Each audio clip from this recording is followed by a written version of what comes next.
말씀은 고린도후서 3장 1절부터 9절까지 말씀입니다. 고린도후서 3장 1절부터 9절까지 말씀입니다. 신약성경 288면입니다. 3장 1절부터 9절까지 말씀을 저와 여러분들이 한 절씩 교독하겠습니다. 우리가 다시 자천하기를 시작하겠느냐? 우리가 어찌 어떤 사람처럼 추천서를 너희에게 붙이거나 혹은 너희에게 받거나 할 필요가 있느냐?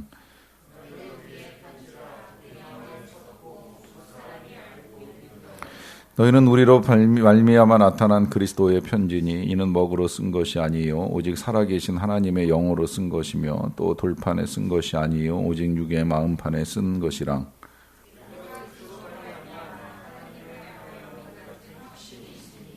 우리가 무슨 일이든지 우리에게서 난 것 같이 스스로 만족할 것이 아니니 우리의 만족은 오직 하나님으로부터 나느니라.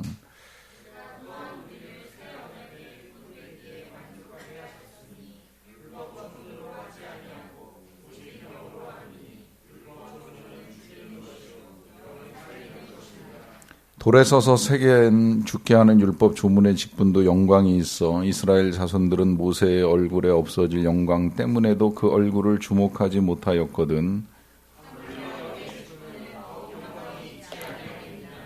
같이 읽습니다. 정죄의 직분도 영광이 있은즉 그의 직분은 영광이 더욱 넘치리라. 아멘. 일기를 같이 공유하는 타교회 목사님들 계시는데요. 어제는 대구에서 목회하시는 목사님의 일기를 이렇게 봤어요. 봤더니 답답한 마음에 이 오후에 사모님하고 같이 대구 수성못 산책을 하셨다고 이제 그러시더라고요. 산책을 하다 보니까 이제 그 동안에 눈에 안 띄던 시비가 눈에 띄는 일이 있어서 시를 읽어봤는데 그 시가 이상화 씨의 빼앗긴들에도 봄은 오는가 하는 이제 시였다고 합니다. 그 시를 읽으면서 이제 그런 마음이 드셨대요. 대구에도 봄은 오는가. 그러고 나서 이렇게 둘러보니까 이 못가에 이 매화꽃도 피어 있고요. 그리고 새들도 와서 지저귀더라는 겁니다. 그러면서 목사님이 느낌을 적어 놓으셨는데 대구에 봄이 오고 있었다는 걸 잊고 있었다는 거죠. 코로나가 대구를 뒤덮었어도 아랑곳하지 않고 생명의 꽃은 피어나고 또 새들은 와서 지저귀고 있는데 이걸 미처 볼 새 없이 한 주간을 살았다 하는 이제 말씀 써놓으신 것을 읽었습니다. 지금 뭐 대구뿐만이 아니라 판교에도 봄이 오고 있습니다. 오늘도 좋은 날씨 속에 봄 기온이 완연했음에도 불구하고 이제 우리 귀에 들려오는 소식과 또 우리 눈에 보이는 이제 여러 가지 상황들이 우리의 마음을 아직도 이 겨울처럼 얼려놓고 있는 것은 아닌가 하는 이제 그런 생각이 듭니다. 그런 상황 속에서도 우리 그리스도인들이 잊지 말아야 되는 것은 봄이 오고 있다는 것이고 이 봄의 전령이 뭐 자연 속에서 새도 될 수 있고 꽃도 될 수 있지만 그러나 누구보다 우리가 봄의 전령으로 하나님의 부르심을 받은 사람들입니다. 여기서 제가 봄의 전령이라고 부르심을 받았다고 표현을 하는 것은 봄의 전령이라는 것이 결국은 생명을 다시 우리에게 일깨워주는 일인데 죽어 있었던 같이 느껴지던 그 겨울의 정막 속에서 새로운 생명이 움트고 있고 가까이 오고 있다라고 하는 사실을 알려주는 것이 새의 노래이고 또 꽃의 몽울이라고 한다면 우리가 그와 같은 일들로 말미암아 이제 부르심을 받은 하나님의 사람들입니다.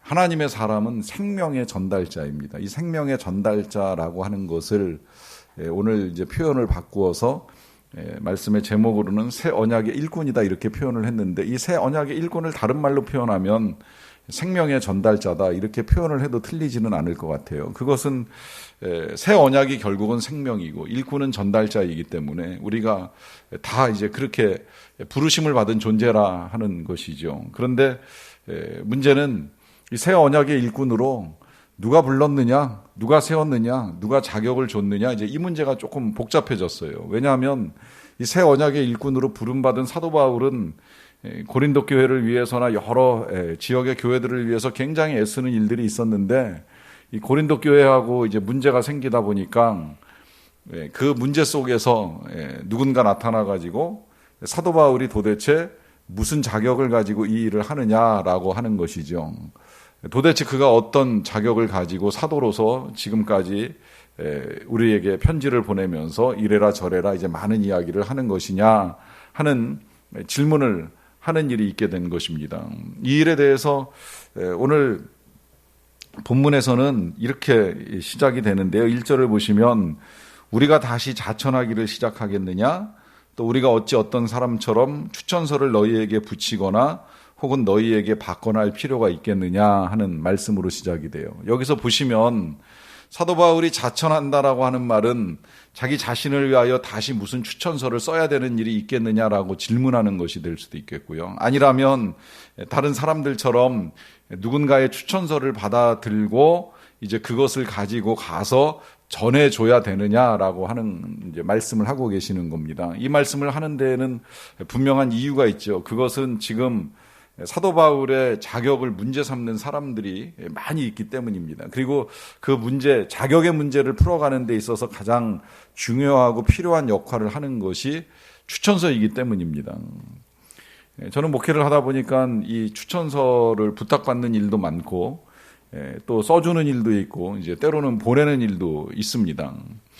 부탁을 하는 거는 이제 대개 우리 성도님이나 자녀들이 뭐 기독교 관련된 학교에 입학을 하거나 또 관련된 회사에 입사를 하시거나 뭐 아니면 이제 신학교에 입학을 하거나 또 우리 교역자들 같은 경우에는 교회를 옮기는 경우에 이제 그 교회에서 필요로 하는 일이 있다고 한다면 제가 추천서를 이제 써서 뭐 개별적으로 보내게 되는 일도 있고 또 그냥 이제 이 성도님들께 전달을 해드리게 되는 일들도 있게 되는데 여기에 그 추천서가 오고 가야 되는 이유가 있죠. 그건 그 추천서를 받는 사람 쪽에서 지금 자신이 만나는 사람이 어떤 사람인지를 모르는 거예요. 서류를 내는 학생이 어떤 학생인지 진짜 교회를 잘 다니는 학생인지 아닌지를 몰라요. 또 경우에 따라서는 그 학생뿐만이 아니라 그 학생의 부모들까지도 교회를 잘 출석하고 있는 교인인지 또 출석을 한다고 하면 어떤 분야에서 어떻게 봉사를 했는지 그 봉사를 얼마나 했는지 이 모든 것들을 상세하게 알기 원하는 이제 그런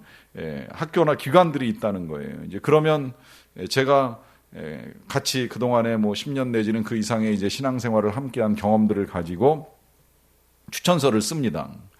저는 추천서를 쓸 때 꼭 써드리면서 드리는 말씀이 있어요. 이것 때문에 떨어지는 일은 절대 없을 겁니다.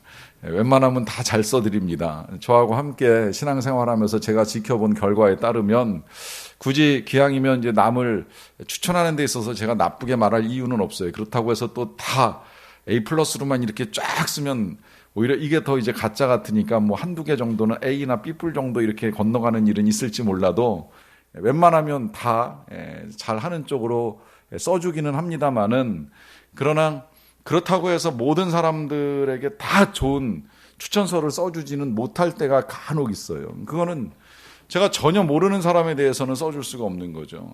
정말 오래전에 우리 교회 주일날 한 서너 번 얼굴을 본 것 같아요. 아직 등록은 안 하셨어요. 그런데 한 그렇게 서너 번 얼굴을 마주치고 난 다음에 평일에 조용히 찾아오셔가지고 그런 제안하시더라고요. 신학교 가려고 하는데 추천서 써주시면 이 교회 등록하겠습니다. 그래요. 그래서 제가 가까이서 만나본 적이 한 번도 없고 같이 예배 몇 번 드린 게 전부인데 그분이 도대체 어떤 인성에 어떤 심성에 어떤 신앙을 가지고 있는지 아무것도 모르는 상황에서 추천서를 써달라고 하니까 등록의 문제를 가지고 딜을 한다고 하더라도 이건 도저히 받아줄 수 없는 상황이잖아요. 그래서 미안하지만 정중하게 거절하고 가시도록 부탁을 드렸어요. 이제 그러고 나서 그 다음 주에 보니까 이 교회를 안 오시더라고요. 이런 경우에는 추천을 안 해주는 게 맞잖아요. 뭘 보고 추천을 해주겠어요? 제가 전혀 알지도 못하는데 이제 왜냐하면 이 추천은 추천을 받는 입장에서는 추천하는 자의 권위도 중요하고 그 사람을 신뢰하기 때문에 이 일이 진행되는 것인데 여러분 더더군다나 이 신뢰가 목사라고 하는 이름 하나로 진행이 되는 겁니다. 사실은 제가 추천을 하기는 합니다만은 그 학교나 그 기관에서도요. 저를 압니까? 그들이 김창준 목사를 알겠어요? 저를 본 학교나 저를 본 기관이 얼마나 있겠어요? 얼마나 연구를 하겠어요? 저에 대해서. 전혀 모르는 상태에서 그저 제가 목사라고 하는 이유만으로 추천서를 쓰면 그 추천서를 신뢰하고 그것을 받아주는데, 자, 이렇게 되면 이제 제 입장이 굉장히 중요해지는 거예요.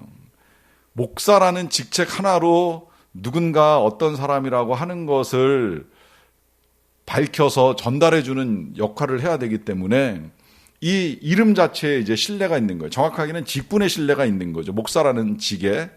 근데 요새는 이제 이 목사도 뭐 워낙 쉽게 이제 목사가 되는 과정들이 여기저기 많이 생겨나다 보니까 진짜 목사가 진짜인지 아닌지에 대한 이제 논란도 많이 있어요. 뭐 그래서 뭐 그런 말까지 나왔잖아요. 옛날에는 그냥 제가 목사입니다. 그러면 사람들이 그냥 믿어줬어요. 그 한마디에 목사가 어찌 거짓말을 하겠는가 하는 이런 생각을 가지고 본인이 목사라는 사실을 밝히고 나면 그러면 목사이시네 이제 이런 마음을 가지고 존중하고 존경하는 일들이 있었어요. 그런데 오늘날에는 뭐 워낙 흔하게 또 쉽게 이제 목사가 되는 일들이 일어나다 보니까 제가 목사입니다 해도 이게 진짜인지 아닌지 의심하는 일이 있어요. 그러니까 이제 목사가 명함을 파는 일도 있어야 되고 또 때로는 명함 뒤에다가 학력도 적고 경력도 적고 소속도 적고 이제 이것저것 잔뜩 적어가지고 그거 보여주면서 내가 그래도 이런 과정을 거쳐서 목사가 됐다 하는 것을 드러내야 할 정도로 불신사회가 돼버리고 만 거예요. 신뢰가 깨지고 만 거예요. 근데 이 신뢰가 깨진 이 아픔이 사도 바울과 고린도 교회 안에 일어나 버린 겁니다. 고린도 교회에 와가지고 누군가가 바울은 사도가 아니야. 바울은 예수님의 12제자가 아니야. 바울은 그 밑에서 제대로 배운 사람이 아니야. 이제 이런 말들을 하다 보니까 이 고린도 교회 성도들 가운데에서도 정말 이제 그 일에 의심을 갖기 시작을 하는 거예요. 진짜 당신이 우리의 사도가 맞느냐? 그리스도의 사도가 맞느냐? 하는 거죠. 이런 상황에 지금 사도 바울이 대답을 하는 겁니다. 내가 또다시 자천을 해야 되겠느냐? 내가 누구인지 알려줘야 되겠느냐? 우리가 어찌 어떤 사람처럼 그 세상 사람들처럼 아니면 그 사꾼들처럼 추천서를 너희에게 붙여줘야 되겠느냐? 아니면 너희가 너희에게 또 내가 추천서를 받아야 되는 일들이 있겠느냐? 그렇게 할 필요가 있겠느냐라고 하는 말을 하는 겁니다. 그러면서 하는 말이 뭐냐면 너희는 우리의 편지라 그래요.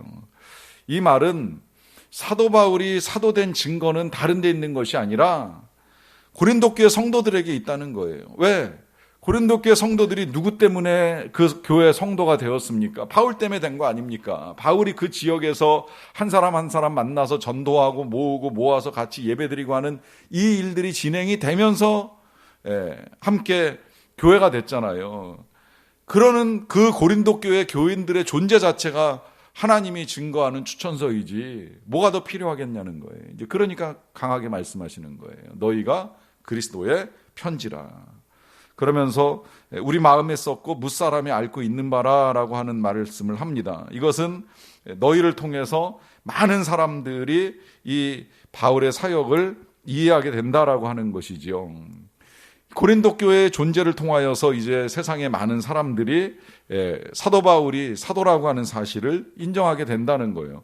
사실 우리가 지금까지 고린도 전서를 읽었고 또 후서도 읽어보면 그게 그냥 드러나는 거예요. 이 고린도 교회와 주고받은 편지의 내용을 통해서도 확실하게 이 사도 바울은 사도가 맞구나 하는 것이 확실하게 드러나는 거예요. 왜?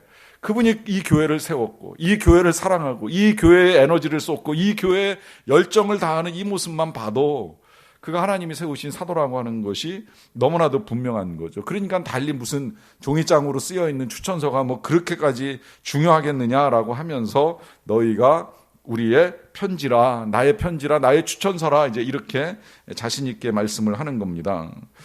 그러면서 이어나갑니다. 3절입니다. 너희는 우리로 말미암아 나타난 그리스도의 편지니 이는 먹으로 쓴 것이 아니요 오직 하나님의 살아 계신 하나님의 영으로 쓴 것이다 그래요. 자, 다시 한번 또 말씀합니다. 너희는 우리로 말미암아 나타난 그리스도의 편지다라고 하면서 이 편지가 먹으로 쓴 것이 아니라 하나님의 영으로 쓴 것이며 또 돌판에 쓴 것이 아니요 육의 마음판에 쓴 것이라 그래요. 자, 새 언약의 일꾼이라고 하는 이 주제를 가지고 사도 바울이 말씀을 하시는 중에 지금 이 새 언약의 일꾼에 대해서 말하기를 뭐라고 표현을 하시느냐면 제일 먼저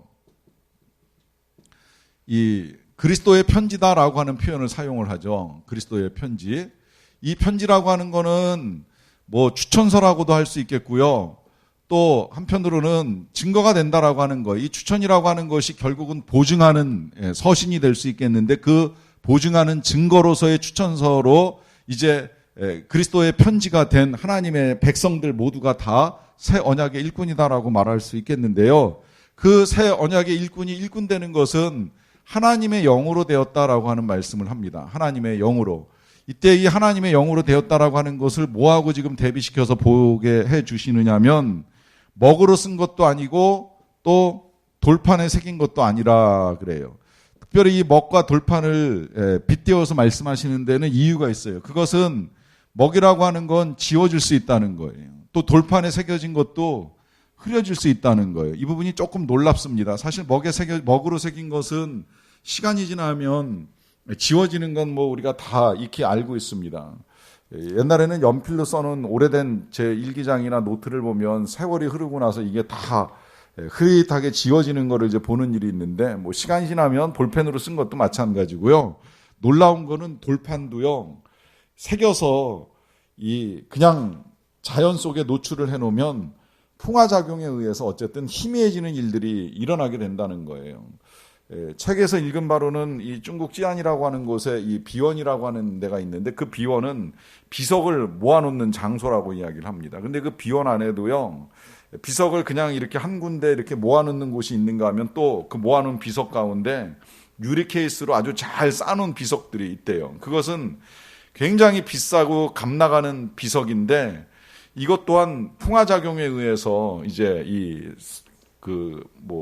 흐릿해지거나 뭐 이제 갈리거나 이제 삭아버리거나 하는 일들이 생길 수 있기 때문에 그걸 장시간 보존하기 위해서 유리로 이제 잘 포장해서 보관을 하게 되는 일이 있다 하는 것입니다. 또 왜 그런 거 그냥 되는 대로 노출해 놓다 보면은 사람들을 손으로 만지고 막 하다 보면 결국엔 시간이 지나면서 이게 다 반질반질해지고 이제 이 원래의 모습들이 파괴되는 일들이 일어나잖아요. 그러니까 이걸 싸놔야 되는 일들이 있게 되는데 지금 사도 바울은 이제 거기까지도 생각을 하고 말을 하는 거예요. 이 돌판이든 먹이든 시간이 지나면 변질되고 쇠할 수 있다라고 하는 거죠. 그런데 하나님의 영으로 말미암아 오직 육의 마음판에 새겨진 것들은 절대 변하지 않는다는 겁니다. 왜 안 변하느냐? 여기서 이제 중요한 게 하나 있죠. 그건 뭐냐면 사람의 마음판은 변해요.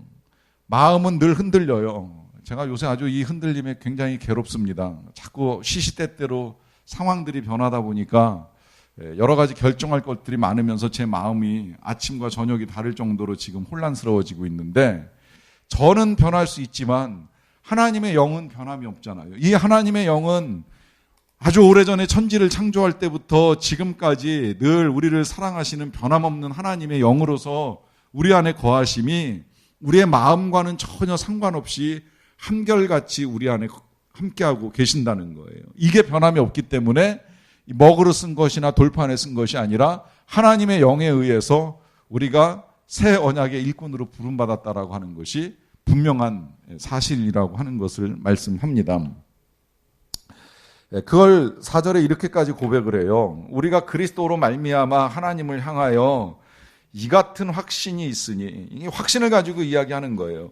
하나님의 영으로 말미암아 우리 안에 우리의 마음판에 그리스도의 편지가 새겨져 있다라고 하는 것이죠. 이것에 대해서 그 확신은 인간의 믿음이나 인간의 마음이 아니라 그리스도로 말미암아 가지게 되는 확신이라고 하는 고백을 하면서요. 5절입니다. 우리가 무슨 일이든지 우리에게서 난 것 같이 스스로 만족할 것이 아니니 우리의 만족은 오직 하나님으로부터 나느니라 그래요. 자, 여기서 새 언약의 일꾼의 아주 중요한 태도 하나가 제시가 됩니다. 그것은 만족함이라고 하는 것이고요. 이 만족함이라고 하는 것은 어디서 나오느냐라고 했을 때 하나님으로부터 나오는 만족함이라 이렇게 말씀을 해요. 하나님으로부터 나오는 만족함이라.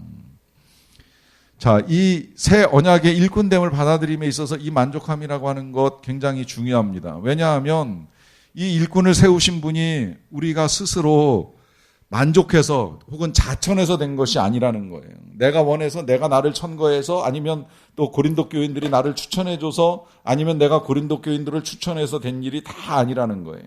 하나님께로부터 났다는 거죠. 이거 굉장히 중요합니다. 왜냐하면 인간이 만족을 누리는 데 있어서는 어떤 형태로든 계속 단계가 존재하거든요. 이거를 아브라함 메슬로우는 이제 욕구 단계설이라 그래가지고 뭐 사람이 생리 욕구를 기본으로 해서 먹는 욕구, 잠자는 욕구가 채워지고 나면 이걸로 끝나는 게 아니라 이제 그 다음에 이 안전의 욕구가 발생하게 되고요. 지금 이 안전 욕구가 굉장히 이제 강하게 우리에게 작동하잖아요. 그리고 이 안전 욕구가 이제 어느 정도 좀 채워져서 우리가 다 안전하다 싶으면 이제 그 다음에 애정이나 소속의 욕구를 이제 또 충족시키기 위해서 우리는 또 갈망하게 됩니다. 그리고 이제 어느 정도 뭐 회사에 소속이 되든 교회 소속이 되든 이제 이런 것들이 채워지고 나면 이제 그 다음에는 이 존경 욕구가 생기는 거예요. 사람들이 나를 인정해주고 좋아해주고 지지해주고 하는, 여기에서 마지막 욕구로 메슬로우는 자아 실현의 욕구라 해가지고 이제 자기 삶에 이제 풍성한 만족을 얻게 되는 과정을 가지고 이제 설명을 하고 있어요. 뭐 크게 틀리지는 않고 그 아브라함 메슬로우의 욕구 단계설은 오랫동안 경영학이나 사회학에서 사람을 이해하는 데 있어서는 굉장히 중요한 것으로 이제 제시가 늘 되어 왔잖아요. 근데 이걸 조금 다른 관점으로 보면 이제 이렇게도 풀어나가요. 기본적으로 우리는 다 이제 이 물적 욕구를 가지고 있어요. 먹어야 되고 자야 되고 몸의 필요를 채워야 돼요. 이걸 뭐 육신적 욕구라고도 할 수 있고 물적 욕구라고도 할 수 있죠. 근데 여러분, 사람이 그것만 채워진다고 살 수는 없는 거잖아요. 우리에게 하나님이 지적 욕구를 주셨어요. 그래서 배우는 기쁨이 있습니다. 알아가는 기쁨, 깨닫는 기쁨. 이게 깨닫는 기쁨을 조금 이제 배움의 욕구하고 구분을 시켜가지고서 다른 차원으로 이제 철학적 욕구라고도 이렇게 이야기하는데, 그 철학적 욕구는 그야말로 이제 이 배우는 것 이상으로 깨닫게 되는 세상 지혜에 대한 만족함이라고 할 수 있습니다. 그래서 몰랐던 것을 알게 되고 새로운 것을 깨닫게 되는 데서 이제 오는 이제 즐거움이라고 할 수가 있겠죠. 그런데 그 즐거움은 잘 생각을 해보면요, 결국은 이제 상황에 대한 이해에서 나오는 만족이라고 할 수 있어요. 예를 들면 이런 거예요. 어떤 사람이 길 가다가 갑자기 소나기가 내리는데 그 소나기 내리는 상황에서 하나 깨달은 게 이런 거라고 하더라고요. 아, 콧구멍이 땅으로 돼 있는 게 얼마나 감사한 일인가. 이게 만약에 하늘로 뚫려 있다라고 한다면, 모르겠어요. 요즘 같으면 맑은 공기를 마시는데 도움이 되는지 모르겠는데 비 올 때 굉장히 끔찍한 일이 일어나는 거죠. 그러니까 이런 상황 속에서 지금 내가 현재 가지고 있는 것을 새롭게 깨달으면서 만족함을 누리는 겁니다. 여기까지가 철학적 만족이라고 하는 거예요. 나 스스로 뭔가 현재 상황에서 감사할 만한 일들, 만족할 만한 일들을 찾아가면서 기쁨을 누리는 걸 말합니다. 그런데 그거 가지고는 아니라는 거예요. 사도 바울은 여기까지가 스스로 만족하는 일이라고 말씀을 하시는 것이고, 여기에서 지금 뛰어넘어서 우리의 만족은 오직 하나님께로부터 온다는 겁니다. 자, 이때 이 하나님께로부터 오는 만족이 뭐겠어요? 기본적으로는 사람들이 내 추천사, 나에 관한 추천서, 그게 뭐 내가 자천을 했던 누군가에 의해서 받았든지 간에 그것들로 말미암아 평가되고 인정되는 것이 아니라 하나님께로부터 인정되고 하나님께로부터 평가되는 그 하나님의 추천으로 인한 만족함입니다. 하나님이 인정해 주시는 나에 대한 만족함이라고 하는 거예요. 여러분, 이건 우리가 오늘날 갈수록 더 중요해집니다. 왜냐하면 자꾸 우리는 다른 데서 만족을 찾으려고 해요. 내 소유, 내 행위, 내 권세, 내 지식, 내 출세, 이게 돼야 만족스럽다, 이렇게 여겨지는 세상에 살아가고 있어요. 이걸 제가 다른 표현으로 외모나 학력이나 소유, 재산 뭐 이런 것들로 만족함을 추구하려고 한다고 말씀을 드리잖아요. 그러다 보니까 현대인들은 만족이 없어요. 스스로 만족을 못해요. 왜? 소유가 넉넉지 않거든요. 내 삶 자체, 내 행위 자체가 내가 보기에도 한심스러울 때가 있어요. 뿐만 아니라 뭐 권세, 우리 중에 뭐 대단한 권세를 가진 사람이 누가 있겠어요. 이게 다 만족스럽지 않은 거예요. 그러나 이 모든 것들을 차지하고 사도 바울은 우리의 만족은 오직 하나님께로부터 난다라고 고백을 하는 겁니다. 특히 이 새 언약의 일꾼이라고 하는 이 귀한 표현을 사용함에 있어서는 더더욱 이 일꾼으로 부르심이 하나님으로부터 임하였다라고 하는 사실을 우리가 받아들이지 아니하면 우리가 하는 일을 우리 스스로 대단하게 여길 수도 있고 천하게 여길 수도 있다는 거예요. 뭐 어떤 직분에 따라서는 그렇게 여겨질 수 있다는 거예요. 그러나 절대 그것이 아니라는 거죠. 우리가 어떤 일을 하든지 교회에서 어떤 직분을 가지고 있든지 어떤 사역으로 섬기든지 그게 다 하나님께로부터 온 거예요. 하나님이 주신 거예요. 그렇기 때문에 하나님이 거두어 가셔도 할 수 없는 거예요. 하나님이 주셨으니까 하나님 마음인 거예요. 그러나 중요한 건 하나님이 주셨기 때문에 그것을 얼마든지 만족할 수 있다고 고백을 하는 겁니다. 그러면 하나님이 주신 것이 왜 만족이 되느냐라고 했을 때 그 이유를 이제 6절로 넘어가서 몇 가지로 더 설명을 합니다. 그가 또한 우리를 새 언약의 일꾼 되기에 만족하게 하셨으니 율법 조문으로 하지 아니하고 오직 영으로 함이니 율법 조문은 죽이는 것이요 영은 살리는 것이니라 그래요. 자, 하나님께서 우리를 새 언약의 일꾼 되기에 만족하게 하셔서 우리가 만족할 수 있다고 하는 것인데, 그렇다면 여기서 우리가 이 문제를 좀 생각을 해볼 필요가 있어요. 자, 새 언약의 일꾼이라고 말씀을 하셨잖아요. 여러분, 이 새 언약이라고 하는 게 뭡니까? 이 새 언약이라고 하는 것이 잘 생각을 해보면 옛 언약이 있기 때문에 새 언약이 있는 겁니다. 옛 언약, 구언약이라고 해도 뭐 틀리진 않겠는데요. 구언약이 있었는데 그것을 지금 새 언약으로 바꾸어 주셨고 그 새 언약의 일꾼으로 하나님이 우리를 불러주셨다는 거예요. 그러면 옛 언약이 있었다는 것인데 이 옛 언약이 무엇입니까? 이 옛 언약이 율법이라고 하는 거죠. 율법. 그러면 새 언약은 뭐예요? 새 언약은 다시 말해서 복음이라고 하는 거예요. 복음. 그러면 이 율법이 누구로부터 주어졌어요? 이 율법이 모세로부터 주어졌습니다. 모세가 시내산에 올라가서 십계명과 율법을 받아가지고 내려오는 일이 있었잖아요. 그러면 이 복음은 누구로부터 주어진 거예요? 당연히 우리 예수 그리스도 예수님으로부터 주어졌습니다. 자, 이 모세로부터 주어진 율법을 통해 받은 이 옛 언약과 예수님을 통해서 복음과 함께 주어진 이 새 언약, 이게 과연 어떤 차이가 있을 것이냐라고 하는 겁니다. 보세요. 그 차이를 이제 6절에서부터 이야기해 주는 거예요. 그가 또한 우리를 새 언약의 일꾼 되기에 만족하게 하셨으니 율법 조문으로 하지 아니하고 오직 영으로 하므니 율법 조문은 죽이는 것이요 영은 살리는 것이니라 그래요. 자, 비교해 보시면 거기 조금 더 설명이 나왔어요. 자, 이건 뭘로 돼 있어요? 이건 조문으로 돼 있어요. 문자로 돼 있다는 거. 이건 뭘로 돼 있어요? 이건 영으로 돼 있다 그랬어요. 근데 이 조문과 영의 차이는 뭐예요? 조문과 영의 차이는 이건 죽이는 것이고 이거는 살리는 것이라 하는 겁니다. 근데 여기서 오해는 하지 마셔야 돼요. 자, 율법이 왜 죽이는 것이냐? 그러면 하나님이 율법을 죽이기 위해 주셨느냐? 그건 아니에요. 이미 율법이 우리에게 주어지기 전에도 죽음은 왔어요. 근데 문제는 우리가 죽는다는 사실도 잘 깨닫지 못하고 왜 죽는지도 모르는 거예요. 왜 죽는지를 모르고 죽었어요. 율법이 오기 전까지. 그냥 사람이 죽으니까 죽나 보다 그냥 그렇게 생각을 한 거예요. 그런데 율법을 주고 나니까 왜 죽는지 알게 된 거예요. 왜 죽는 거예요? 율법은 하나님의 기준이잖아요. 하나님이 원하시는 수준이잖아요. 근데 그 수준에 이르는 사람이 있어요, 없어요? 없어요. 얼마나 없어요? 한 명도 없어요.